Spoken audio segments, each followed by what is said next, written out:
Money FM 89.3, the best of Saturday mornings. Singapore Homebrew on Money FM 89.3.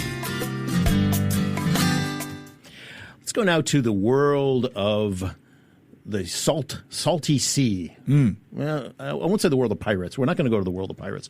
We are going to go to the world of a business that was established here in 1985 by a fearless female founder, making waves in the maritime engineering services field. Rachel Wong, founder and managing director of Marunda Pte Ltd, for 40 years now has been working, servicing not only navies around the world, but also other shipping lines, fixing their ships and making sure that they are up and ready to go. Rachel, it is great to have you in the studio with a very unique story, a success story, I think, in Singapore from maybe an unlikely person. What do you have to say to that? What do you think? Oh, good morning. Thank you for having me on FM Money 89.3. It's good to be back. Do you want to know my story? Yes. I want to know, Rachel, how you did this. Just tell us the backstory, the origin story. How did you get started on this? It's fascinating. Well, I began my entrepreneurial journey with nothing more than a simple idea and deep passion. Like many others, I didn't come from a business background. So my early career took a very different path. But I've always had a strong drive to solve real-world problems and add values to people's life in particular. More importantly, I've always wanted to bring pride to my family, especially to my Wong's family. You're a very traditional Chinese woman in that way, huh? Oh, it is. My mom was illiterate and never had a chance to go to school. Like many women of her generation, she was denied opportunities deeply because she was a girl. My father was a school teacher doing his best to support our family. We struggled financially.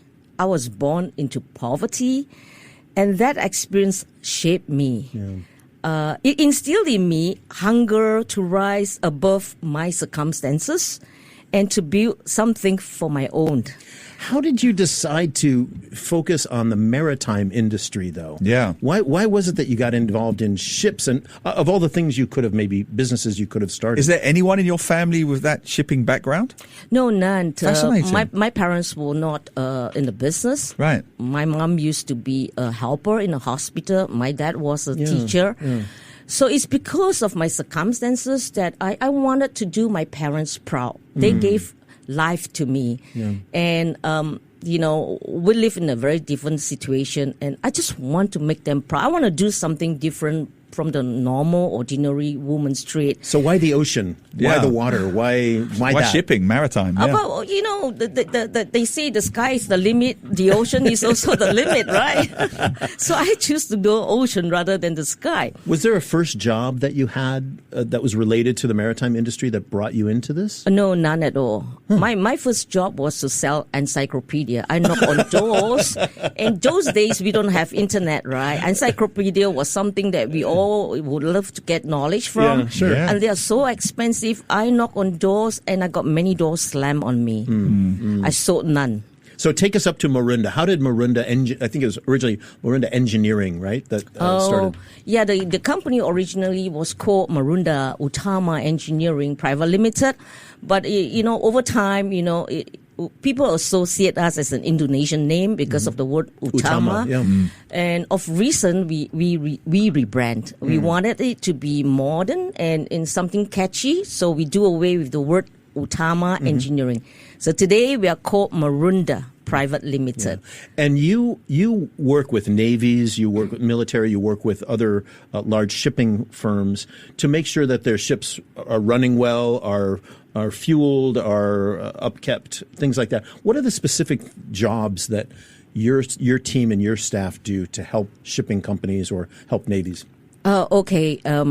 Well, for the listener out there, a lot of them does not know what Marunda does, Marunda is actually a leading provider of comprehensive engineering solutions, delivering integrated land and maritime engineering services solutions to the defense and the commercial customers. So what's a maritime solution? What does that mean?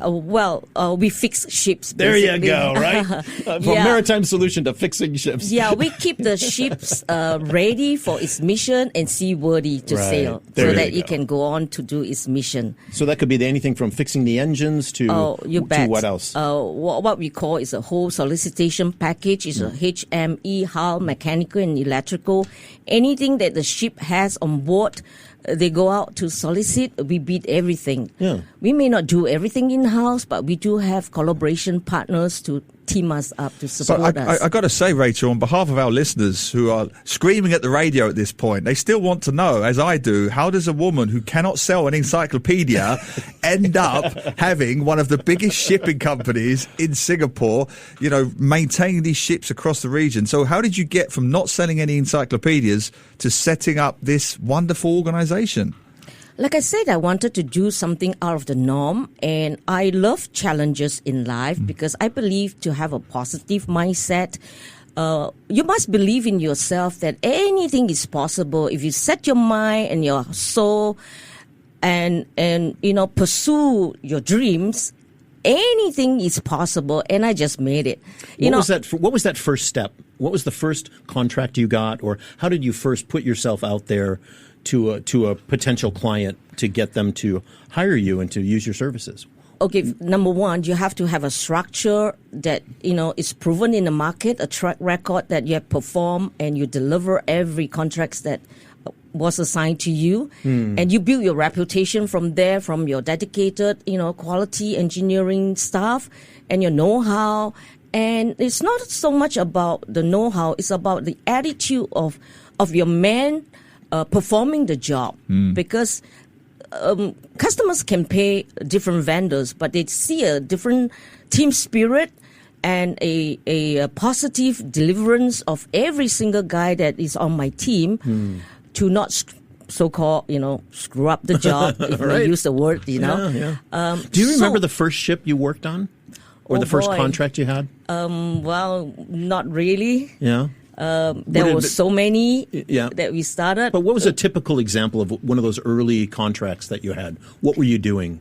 Was it an engine repair? Was it a hull repair? What did that look like? Well, before the ship repair, Marunda was distributing power generation equipment to our Singapore government. And that was a breakthrough because, Singapore has not heard of that brand called Fairbanks Moss Engine. It's a very well-known American brand, but unknown here in this part of the world. But when I got on the distributorship, it was a great timing that the Singapore government was upgrading their sewage treatment plant that has generators burning on their biogas to produce power at the same time, get rid of the biogas. So we had a perfect product called Fairbanks Moss, and they are dual fuel, so it burns on two kinds of fuel, diesel and biogas. So that was a breakthrough. We managed to convince the government that this is a state-of-the-art technology. So, tenders went through. We won the tenders and we start selling and installing them. After that, we sell the parts and then we get into servicing. That's how I get into the servicing line in a mechanical. Then, these engines are also found on the United States Navy. So that was a door opener for me to get into the United States because you Navy. already were selling these generators, then other people were using them, including the U.S. Navy. Yes. So was your initial background sales, or did you move into engineering? How did you develop this understanding, this knowledge of this tech that is used on these ships? Well, those days we don't have internet. It's all hard manuals. And I got very supportive OEM, behind me, training me on the product, on the sales, and understanding the pros and cons of ours versus other brand. So from that, on the surface knowledge, eventually when we got to sell the equipment, I walk the job. I was there. I see it myself. I saw how components are being taken apart. I learned the hard way. But that was, to me, was the fastest way to learn than, reading from a dry manual. So you went in right at the bottom. You went in at a Yes. sales level Yes, early on, and then yes. you worked your way up. Indeed. We don't just go and do hands-on. We need to understand the technicality of this, the products, pros and cons. And so along the way, you're hiring, I assume you're hiring people along the way. The business is growing organically. You're getting in experts, people that know things that you don't know about servicing and doing all this. Is that a fair way to explain how the business has grown over the past 40 years? yes, absolutely. Me alone cannot do wonders. I don't have many brains, but it is all about, getting talents into our pool and make use of their expertise. I don't need to know everything as a boss, but I do know that I need people who knows the trade to run the show for me. Were they mostly Singaporeans that you hired, or was it people from outside with outside skills? Or? No, it's a mix. Nationality in our company, we have Singaporean as a prime. Well, I know Mike Little is your chief of innovation now. So you hired outside for that. Mine is an import version from America.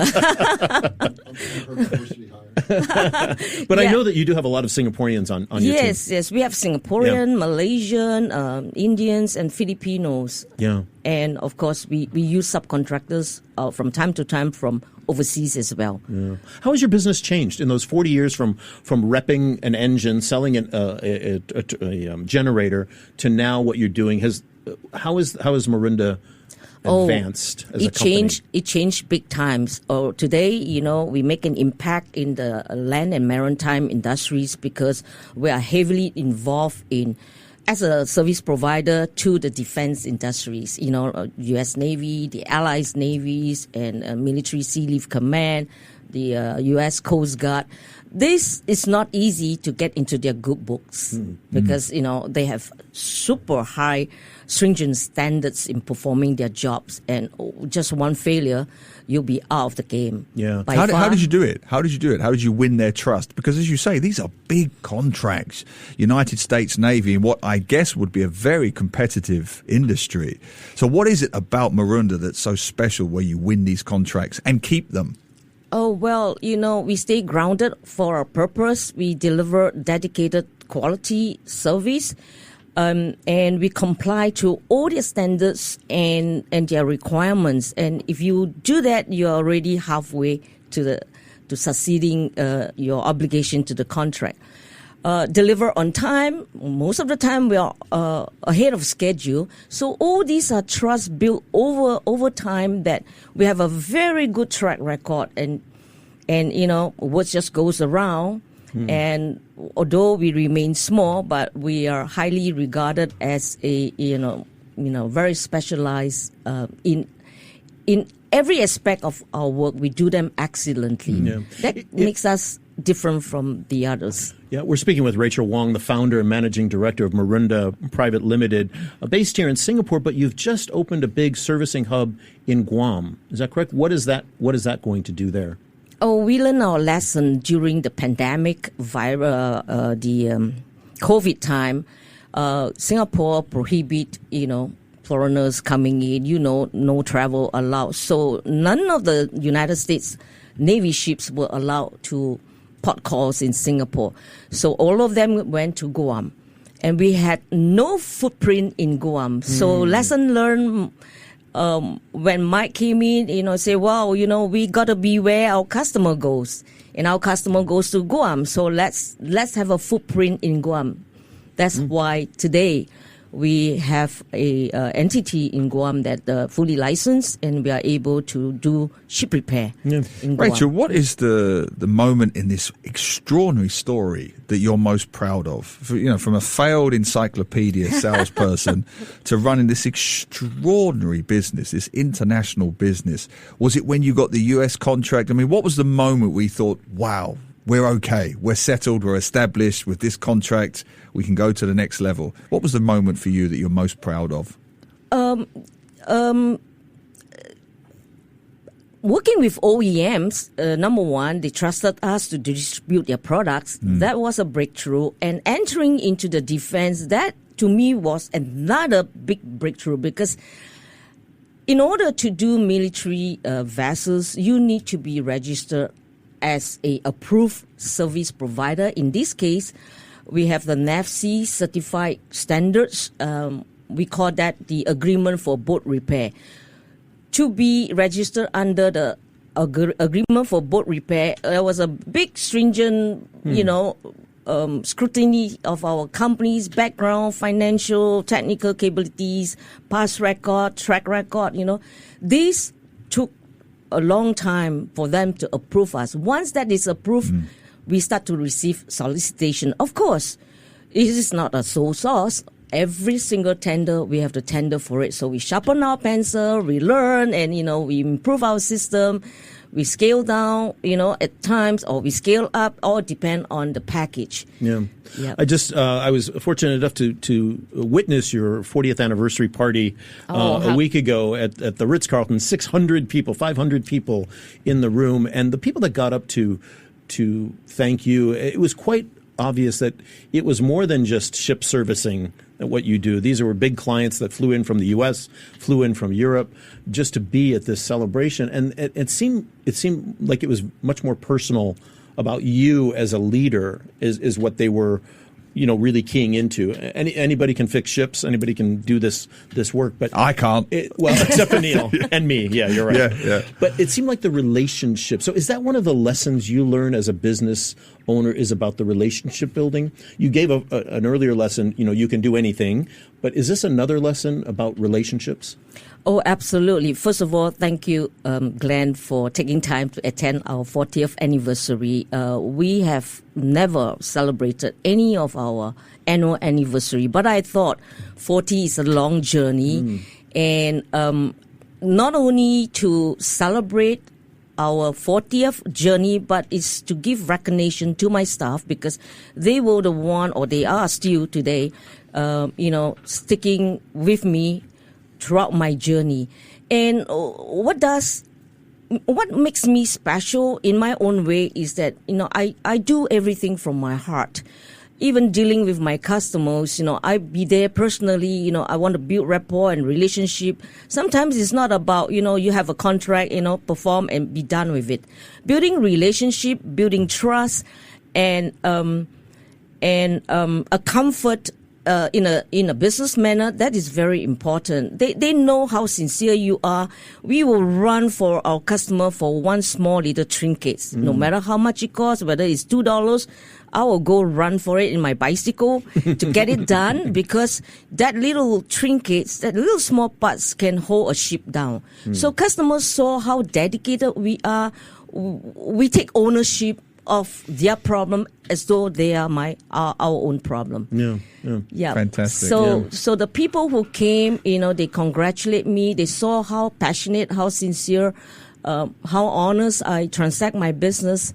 And like I said, my success is not measured just by me alone. It's a collective effort from my supporters, my partners, my suppliers, my vendors, my staff, and most importantly, my customer, who are my paymaster. So what's next for Marunda? Where do you go from here? Oh my gosh, we have big dreams, we have big plans, What's one plan or one dream you can share with us? Where would you like to be? Where would you like to be in 40 more years? I don't think I can personally, I expect you to be here in 40 years telling us celebrating your 80th anniversary. Oh, I hope so. I hope I will live to 80. Yeah, no. But bottom line here is we have our new Chief Growth Officer here, Mike Little. He has big dreams for the company, and we are, upscaling our engineering, afloat expeditionary repairs into the Indo-Pacific and into the AUKUS. AUKUS, in short, is Australia, UK, US arena. So that is big a lot of business there. Path moving forward. Yeah, awesome. Yes. Rachel, we're going to have to leave it there. Rachel Wong, the founder and managing director of Marunda Pte Ltd. Thanks for being with us and sharing your story today. Thank you for having me. It's been a pleasure. To listen to more great interviews, download our podcasts at audio.sg or download the audio app. That's AWEDIO, audio at the App Store and Google Play.